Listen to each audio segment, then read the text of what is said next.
compiled language. So compiled language, say C++, translate everything before running. And the advantages, of course, is blazingly fast execution. However, the trade-off is it is very slow in development. But of course, you can argue that we can use AI to automate all this process, and it's not slow. So, and however, most of you still prefer to write in Python because it is very easy to use. So what do you think, if you're developing AI, what do you think you should write your AI code in? So Python, if you should write your Python code, if you should write your AI code in Python, please raise your hand. Okay, Python. If you think you should write your code in C++, please raise your hand. Okay, there are a few. So, why do you think it's better to write your code in Python? Because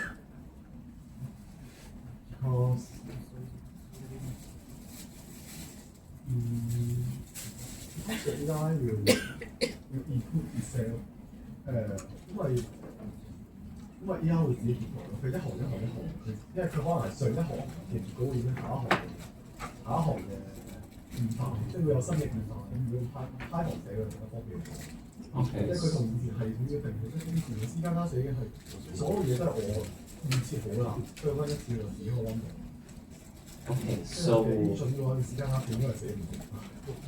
Okay, so some said if you want to code an agent, you cannot code it with Python. Anyone disagree? Okay, can you explain why you disagree? I agree using C. Oh, you agree using C, not Python. So why did you use C to write AI code? I think all of you write. Anyone use C? I think all of you write Python. I heard Python here is some field formulas has already integrated in visual language, but when you wanted to do some adjustment in the big mode, you need C to write. Okay. So I think Fang Zheng raised a very good point. Is that if you want to write some really, if you want to improve the model itself, it is easier for you to write in C++. So, okay, so let's dive deep into what how the actual world works. So AI actually is the AI community actually find a very clever solution. So the interface is written in Python. That's why all of you submit the code in Python. It is an easy syntax to read, easy to understand. Therefore, you can rapid prototype. And of course, I will argue that it is also easier to debug even with agents. So I find agents easier to debug Python. And the results, so a very simple line or very simple syntax is model input and you got the results. However, the engine is still written in C++.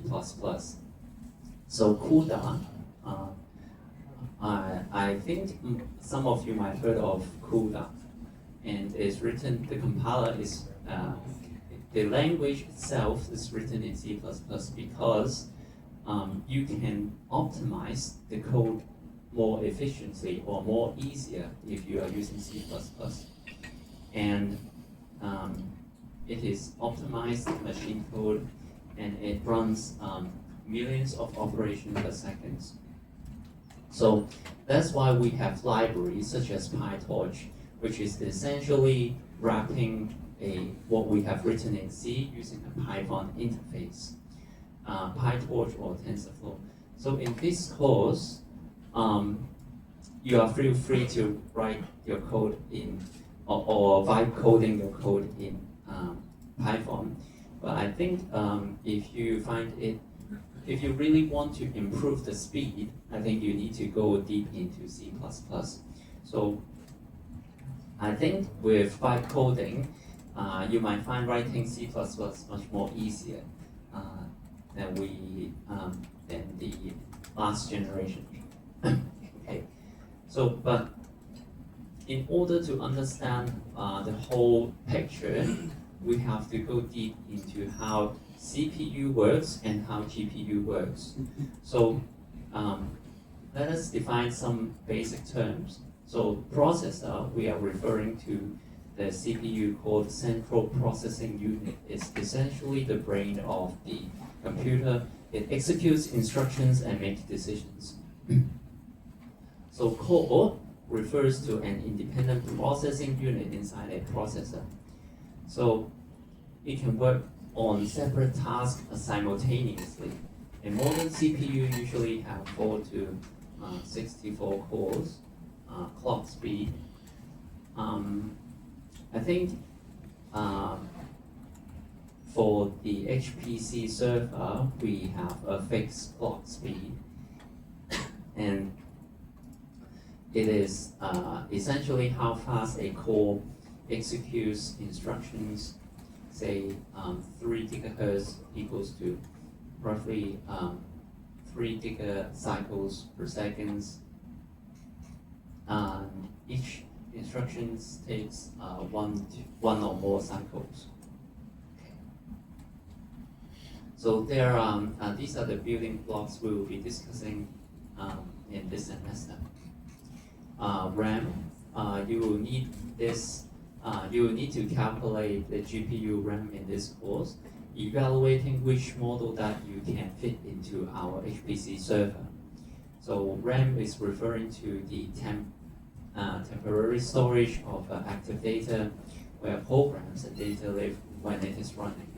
So you cannot train a model that is larger than your GPU RAM has. And it is essential to understand how RAM actually storing the model. And of course, in this course, we will be discussing some C++ and also some Python as well. And of course, the GPU, the graphic processing unit, a specialized processor with thousands of simple cores designed for massive parallel computing. So RAM, I assume all of you know what RAM is. It's essentially a the full name for RAM is random access memory. So it is a temporal storage for programs and data while computer is running. Random access refers to it can read and write any location equally fast. But the downside of this is data disappear when the power is off. So typical RAM size is around 8 gigabytes to 120 gigabytes. So anyone know if you want to run a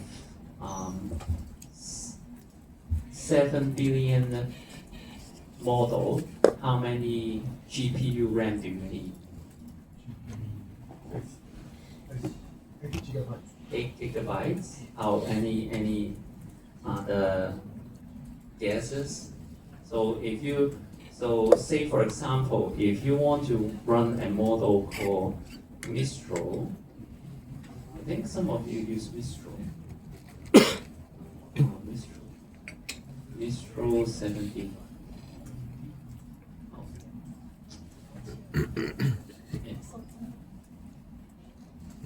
Definitely Mistral.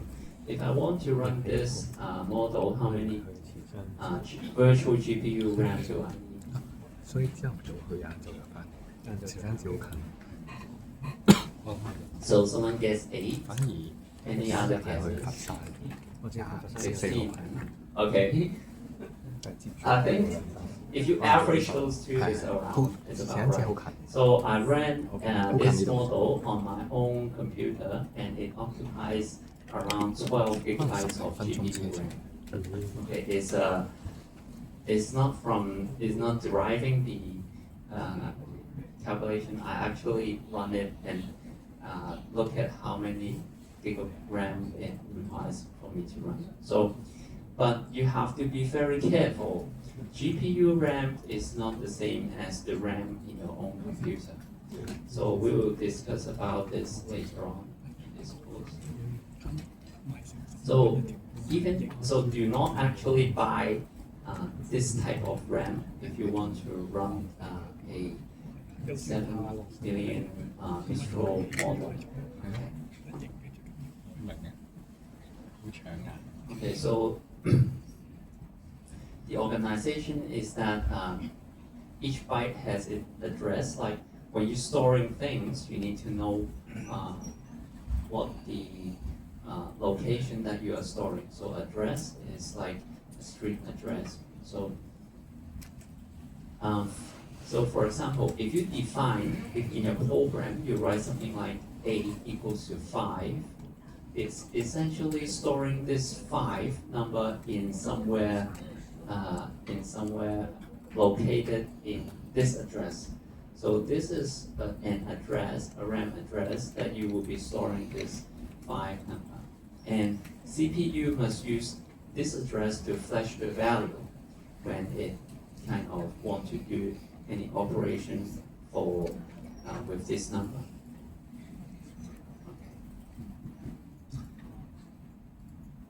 So of course, we will talk about register now. So registers is the smaller version of RAM, but it actually do the same thing. It's also storing data, but it's much smaller. But the trade-off is, although it's smaller, it is much fast. It's much faster than RAM. So CPU can access data much faster using registers. So they are actually tiny locations built into the CPU silicon. So if you look into your CPU chips, you can find these tiny circuits, which are called registers, and it actually store the directly connect to the ALU, so the calculator part of the CPU. And they have different names. Some called R1, R2, R3, and so on. And they are made up of different types of circuits called flip-flop circuits, which is essentially different than RAM. Does anyone of you know what RAMs are made of? So what technology that RAMs are made of? So in register, these are made up of flip-flop circuits, and inside the CPU core, which is not in the motherboard.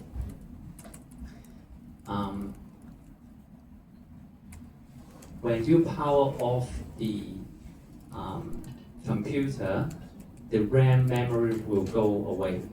Therefore, they are made up of some kind of capacitors instead of flip-flop circuits.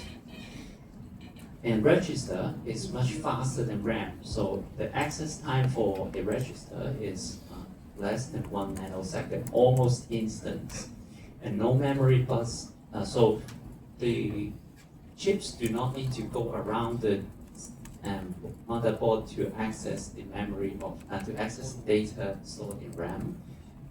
And for register, they because it's inside the chips, they can directly access the memory. However, there is some constraint. So you might think, oh, why do I even need RAM? I just need register, right? Because it's so fast and so stable. But the problem is there are only 16 to 64 registers in total. And because these are more expensive to make. So the whole picture is that you kind of load the data from RAM into register, and then work, and the CPU will work with the register and store the data back to RAM. So as I've mentioned, why do we need both? Because the calculation part of the CPU, which is the brain of the CPU, only works with registers, and so they will the CPU will actually bring data in from the RAM to the register and then work with the registers. Okay. So the first step is to identify where the data is. So the data lives in a RAM with an address called OX1000, which actually storing the variable A with a number 5. And for B, we will store a value for 3. And then the CPU will try to compute A plus B equals to C. So first, it needs to know two variables, so A and B. So A is 5 and B is 3, and it will put the results back to C. And then the second step is to load all this data into the register. So loading R1 with this address data. So loading R1 with this address data will fill the register with the value of 5, and load R2 with this address will load the R2 with the value of 3. And the third step is we are actually going to the add operations. So in the ALU, there are a set of operations that the ALU can execute. So it will execute add R1 and R2 and put the results into R3. And of course, the final step is to store back the data back to RAM, so to free up the registers. So to sum up, it's like RAM is like a big cabinet with so many data, and the register is what we have in the desk. And so all the CPU do is to get the files from a large cabinet and then work at the desk and file it back. Okay. So this image is from a website. It clearly shows the size of the register and RAM. So we have register. We also have something in the middle called cache. It is larger than registers, but it's smaller than RAM. And so the cache is around 128 megabytes. So the RAM can be much bigger to the gigabytes scale. And of course, you have your data drive and also another drive as well. So there are some vocab that you might want to look back into. The static RAM, it is very fast using flip-flop storage. So it will be extremely fast like the registers. Dynamic RAM, of course, is the usual RAM that we're going to talk about. It is built using capacitors. And of course, register the fastest and smallest storage directly inside the CPU for immediate data processing. Okay, so these are the comparisons that you might want to look into after class. Okay. So go back to the CPU, how CPU works. CPU works in kind of like what we have just discussed. So flash, decode, execute cycle. So flash is to get the next instructions from the memory. Decode is to figure out what actually means, and execute is actually